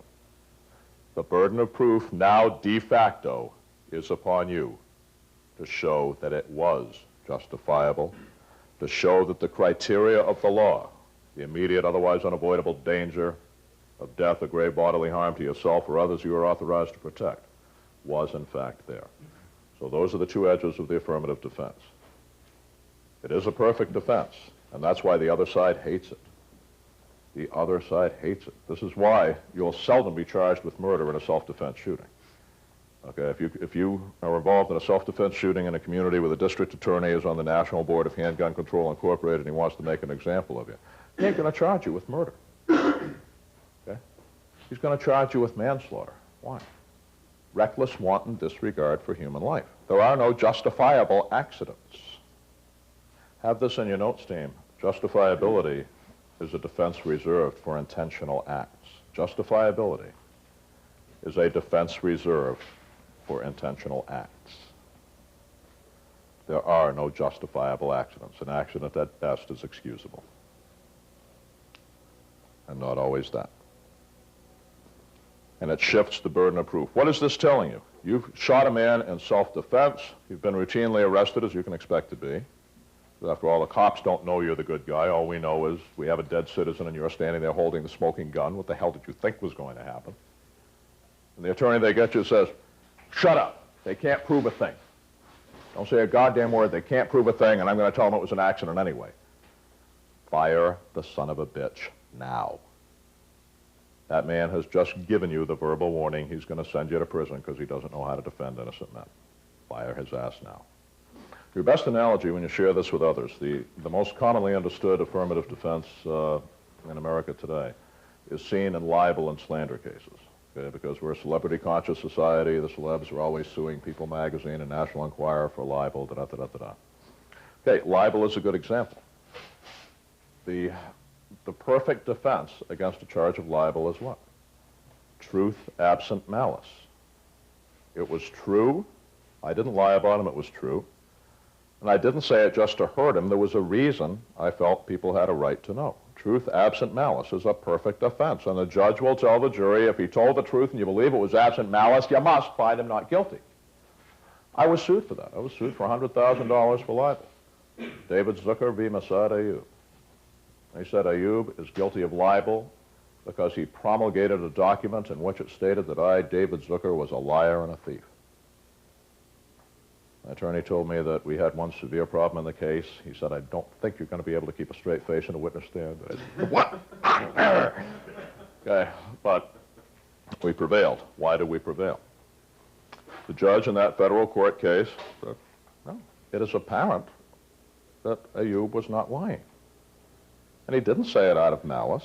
He was warning other people that this man who was attempting to steal their services, in his opinion, was a liar and a thief. Not guilty. Now, did we just walk in and say, nah, got to prove it, you ought to? Nah. No, I had to show the documentation. Here's where he stole, and here's where he lied. And I won. And Zucker v. Ayub, Ayub won. And in the counterclaim, Ayub v. Zucker, the court found again for Ayub. And I have an order of the federal court signed by Judge Arthur Garrity, the famous judge who did the Boston busing decision. If I can ever find that lying thief, David Zucker, with $21,000 that ain't up his nose yet, the court says it's mine. For affirmative defense, it's a perfect defense, but it shifts the burden of proof. And anytime anybody tells you they're going to handle you like your typical criminal defendant who is a guilty son of a bitch, just sit back and we'll snipe at the prosecution witnesses and we'll show they can't prove beyond a reasonable doubt. Nature is telling you, fire this son of a bitch. He does not know how to defend innocent men.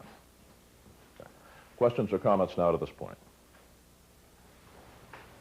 Okay, another concept that I think will be critical for you is the concept of doctrine of competing harms. It needs to be understood. I sincerely hope I never have to use it as a defense for you, or your attorneys don't have to. But it's critical to understand just how it works in society. How is it that a private citizen can be authorized to do what the justice system itself cannot, to kill another human being, another American citizen upon their own command and judgment? The concept is doctrine of competing harms, H-A-R-M-S, the doctrine of competing harms. That is the term used by the English common law, and in almost half of the states, that is the phrasing that will appear in the legal guides themselves. Other states will refer to it as doctrine of necessity, N-E-C-I-S-S-I-T-Y.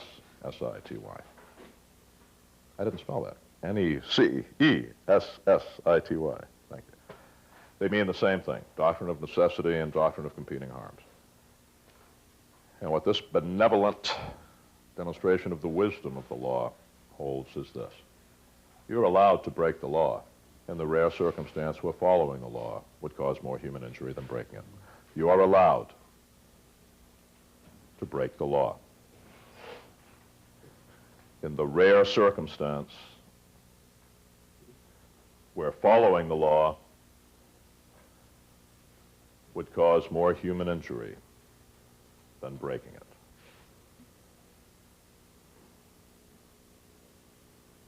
You're allowed to break the law in the rare circumstance where following the law would cause more human injury than breaking it. That is the doctrine of competing harms, the doctrine of necessity.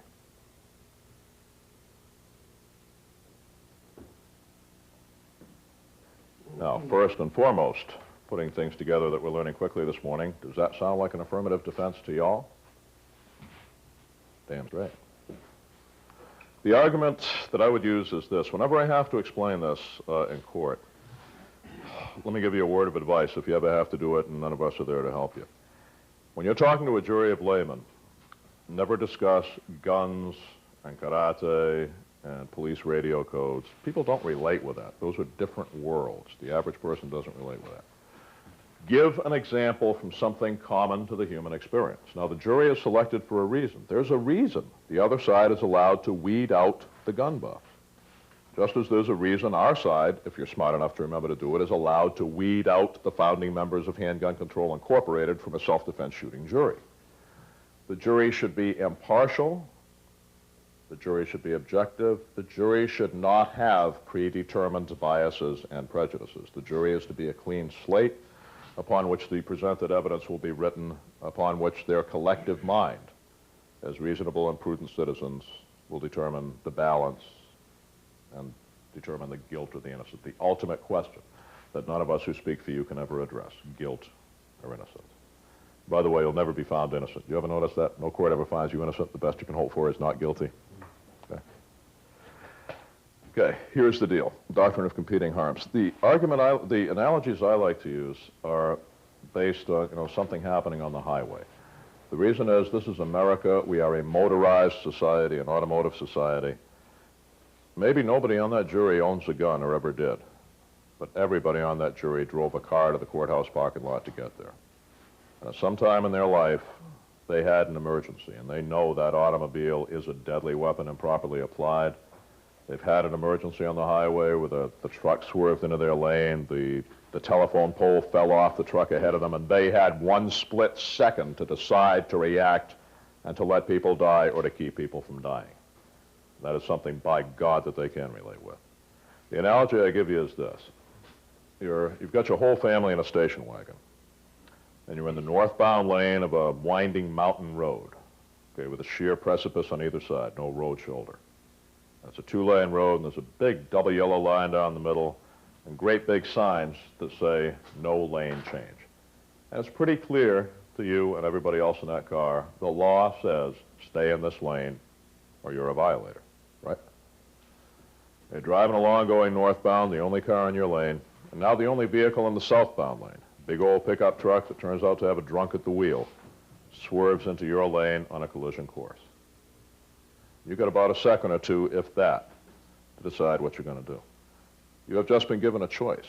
You can obey the laws that were put there in consultation with the highway engineers, with law enforcement, and so passed by the legislature, that said thou shalt drive at a certain speed and thou shalt stay within this lane because not doing so reasonably and predictably creates some threat to human life. And you can obey that law. And you realize that the consequence of that is in 1 or 2 seconds, all of you, including the instigator, are going to die in a fiery cataclysm. Well, you can say to yourself, something is happening here that the highway engineers and the police consultants and the legislators did not anticipate. If I obey this law, it is reasonable for me to predict that all of us will die. And what is every damn one of you going to do? You're going to swerve, you're going to change lanes, and if somewhere up behind a billboard up ahead you had a motorcycle cop who wanted to pull you over and ticket you for the lane change, that man is in for the most humiliating defeat of his law enforcement career because the judge is going to explain some shit to him. The judge is going to say, you're allowed to break the law in the rare circumstance where following the law would cause more human injury than breaking it. Captain Ayub, were you not aware, your first day in the police academy, that it was that doctrine of competing harms that permitted you to play with your lights and siren and run code 3 to emergencies? That even with your lights and siren going as warning devices to the public, your police cruiser at high speed created a reasonable, predictable danger to the motoring public. And that danger could only be overridden by a greater danger, a greater competing harm that said if you do not arrive at the scene, innocent people will die. Not might nebulously be hurt, but you know now there's an armed robbery in progress, a shooting in progress, a car crash, PI, personal injury, people hemorrhaging to death there now that require your skills to stabilize them until the ambulance can get there. That is what permits you, Captain, to drive 80, 100 miles an hour, lights or siren or no. And you didn't figure that worked for citizens too? The doctrine of competing harms, the doctrine of necessity. I've talked to attorneys where they didn't even address that in their law school experience. That's frightening. How would it apply to you? Okay, let me give you just a hypothetical case. Not really hypothetical. The case is real. The defense is hypothetical. How many of you followed the case in the trial of Bernard Getz? What you had here is, you all recall, this poor kid, if you followed the case, you know, I say kid, he's my age, but do any of you think of Bernie Getz as a grown-up? Okay. This kid in the late 70s, early 80s undergoes a savage mugging on the streets of New York. He's knocked up against a door, the glass door is broken, he now can't roll with the punches, he gets stomped, and his ribs are kicked in.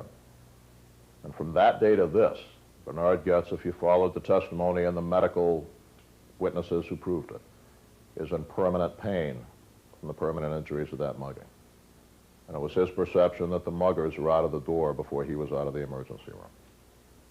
And he says to himself, this is not good. And this is happening a lot in my city because I live here and it's known to me that this happens. I think that I will exercise my rights as a private citizen and go down to One Police Plaza, police headquarters, and I will apply for a gun permit. And he goes in and he applies. How many of you all are from New York City? When you walk in off the street and say, hi there, I'd like to apply for a gun permit, they take your non-refundable money. Yeah, sure, kid, go ahead, fill this crap out here. You realize you don't get the money back or nothing. Okay. And you generally get back an application stamped, denied insufficient cause. Okay? That's welcome to life in a big city. Bernie Getz didn't understand that. All he knew was he had attempted to go through the channels to get the permit to carry a gun that he reasonably perceived he might need. And the voice of the city said, no, you're not authorized. And in effect, Bernard Getz said to himself, they told me I don't need the gun. I believe that they are wrong. I believe, and this pain in my ribs makes me believe that the day may come when I face violent assault that only a gun can ward off. And Bernard Getz made the conscious decision to commit the willful civil disobedience of violating the felony statute of the Sullivan Act and carrying the gun. And we all know what happened that night in the early 80s. All four of those little scumbags, including Darrell Cabey when he finally emerged from his coma, at some point admitted, okay, we weren't asking to borrow money. It was a robbery, all right. We know that. And what did that say for the jury about the decision-making process that day at One Police Plaza? Who was right and who was wrong about whether Bernie Getz truly needed a gun to defend himself. What did the jury say about that when they found him not guilty of aggravated assault and nobody even dared to make the jury try to discuss attempted murder? Bernie Getz was right. We knew from the beginning that no jury in New York was going to convict that kid for ag assault, which carried up to 7 hard time. We also knew that he was prima facie guilty of the violation of the Sullivan Act. He couldn't even claim ignorance. He had done the press conferences, the same press conferences that after, and actually I thought very fair and somewhat sympathetic, DA's office under Robert Morgenthau had not really pushed the issue and the grand jury had no build. And he ran his mouth sufficiently that Morgenthau had no choice but to come back, do it again, and do it right, and bring him up, under indictment. Okay, if that kid had surrendered to me, I would have stapled his tongue to the roof of his mouth, because the kid literally hung himself with his own tongue. I digress. He was guilty of that. He'd done it. His defense attorney, he made a mistake that many of you will make, and cops are the biggest committers of that mistake. He went to a guilty man's lawyer. He went to a lawyer who was famous for getting guilty men off. As you recall, his trial was postponed while his attorney, Barry Slotnick, continued the defense of mobster John Gotti and managed to keep the jury from hearing certain incriminating conversations in which John Gotti allegedly ordered the deaths of human beings. I don't blame you if John Gotti said, "Screw the kid, be at my trial." I, too, would have said, "Your Honor, postpone Getz. I got to do Gotti, for God's sake." Okay, but the point of it was you don't get a guilty man's lawyer. From the beginning, it's apparent that Slotnick wrote off the Sullivan. Okay, hey, we'll go to the Sullivan, what the heck, sacrifice a pawn early in the chess game. Just like when you're defending a guilty man, okay, let's cop to something light so we don't fall to nothing heavy. We knew from the beginning he was going to go on the Sullivan unless someone gave him a defense. We know that generally you don't have mugging victims on a jury of somebody who shot 4 muggers, right? You had 2 or 3 crime victims on the Getz case. Why was that? Well, maybe in Manhattan you can't get 12 people. I don't know. Okay, the Getz case and the doctrine of competing harms. We know now that during all those dragging days of the deliberation, the aggravated assault charge, the core of the case against Bernard Getz, was decided in the early hours of the first day of deliberation by the jury. We know that there was only one reason the jury stayed out all the rest of that time. They were arguing the gun charge. Now, what's to argue? PC 265 says it's a felony to carry a piece when you ain't licensed to do it. The kid said he'd done it. What's to argue? Does anybody in here doubt that what they were arguing was, look, there's got to be some hook we could let the kid off on this for? The hook, had he used it, would have been counsel Barry Slotnick's use of the doctrine of competing harms. There was no excuse. We wrote them. After Breslin put his thing in saying, hey, trust us, Getz came to New Hampshire to surrender to you, Concord police denied it. Look, the kid, if he wanted me, could have found me. Okay, before he was arrested, they already knew who he was. The neighbors had given him up. His girlfriend that he trusted, with the telephone calls, was taping him so she could sell the article for $30,000 to New York Magazine, and she gave him up in a shot. Okay, in his apartment, they had found a copy of Combat Handguns magazine marked open to one of my articles, but that's not the same as being a student here. The same magazine had an ad for LFI with my phone number in it. We know from those conversations that his girlfriend taped, or his friend, who happened to be female, there was not a romantic relationship, that he was cruising around in New Hampshire. He had come here because when he vacationed here, he felt there were people who had a sense of values that he could share. He said, look, I'm tired. I'm going to head in toward the capital city, which turns out to be Concord. If I see a cop, I'm going to flag him down and give myself up. Otherwise, I'll just go to the police station in the capital city. That is what happened. Concord police confirmed, nope, he didn't come in to surrender to me. Okay. The point of all this is, look, the kid had said, I carried the piece. I was guilty. All this, da-da-da-da-da-da. When I called Slotnick to find out, look, does your office know something I don't? Did Getz tell you he came to surrender to me? They said no. And I said, okay, thank God. By the way, while we got you, are you going to use doctrine of competing harms? And you know what Slotnick's associate said to me, the man who's the number 2 man for the defense? What's doctrine of competing harms? Okay, so I sent Barry Slotnick a memo, an outline for him. Never got the courtesy of reply. It was never addressed. Barry Slotnick gave it up from the get-go. You know, pawn takes pawn, what the heck, a year in jail, because for most of his clients, a year in jail is good. Talk to a member of criminal defense bar. They don't call them criminal defense lawyers for nothing. What do they defend? Criminals. They get half their referrals from in prison. A layman says, my God, if I was in prison and some other prisoner said to me, hey, use my lawyer, he's great, I'd say, wait a goddamn minute, he got you here. But the other guy says, oh yeah, but I should have got life. This guy only got me a year, he's great. And that's the way the referrals actually go, isn't it? Okay, he gave the kid up. Now suppose that jury that we know now spent all that time deliberating, wondering what hook is there to let him off. Suppose Barry Slotnick had explained to them, had read to them, had blown up on an easel and put in front of the jury from the New York Penal Code itself the explanation of the doctrine of necessity, and said, here's what happened, only it wasn't a station wagon on a two-lane road. This kid said, I think I need it. NYPD said, no, you don't. He said, I'm right, and he carried the gun, and we know now, ladies and gentlemen, from what we believe will be a verdict of not guilty, you know he was right and NYPD was wrong. And as you read Penal Code 265, when they should and when they shouldn't, by their own lights, within their own standards of what they require, the $5,000 a week, the clear criminal background, et cetera, the kid passed, and he should have got the permit. Who committed a crime? Who violated the statute with greater responsibility?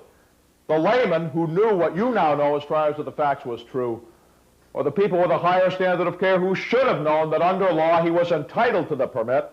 He tried to follow the law, and the New York City Police Department violated it. And you're going to send him to jail because the cops broke the law. It's there in the statute, the doctrine of competing harms.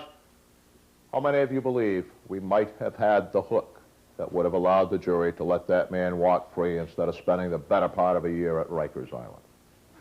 And that's why I share with you the concept of the doctrine of competing harms. Okay. Questions or comments to this point? Remember those basics: immediate, otherwise unavoidable danger of death or grave bodily harm to the innocent are the circumstances that justify the use of deadly force, that justify homicide. It's determined by three criteria: ability, opportunity, jeopardy. Ability, he possesses the power to kill. Opportunity, he's capable of employing that power. Jeopardy, it's obvious that he's going to employ the power. All judged by the yardstick of the doctrine of the reasonable man. What would a reasonable and prudent person have done in that same situation, knowing what the defendant knew? If you carry away just that, you probably will not end up in prison. But we're going to go a little bit beyond as the program continues. Okay, we'll now shut down the videotape and throw it open to questions or comments.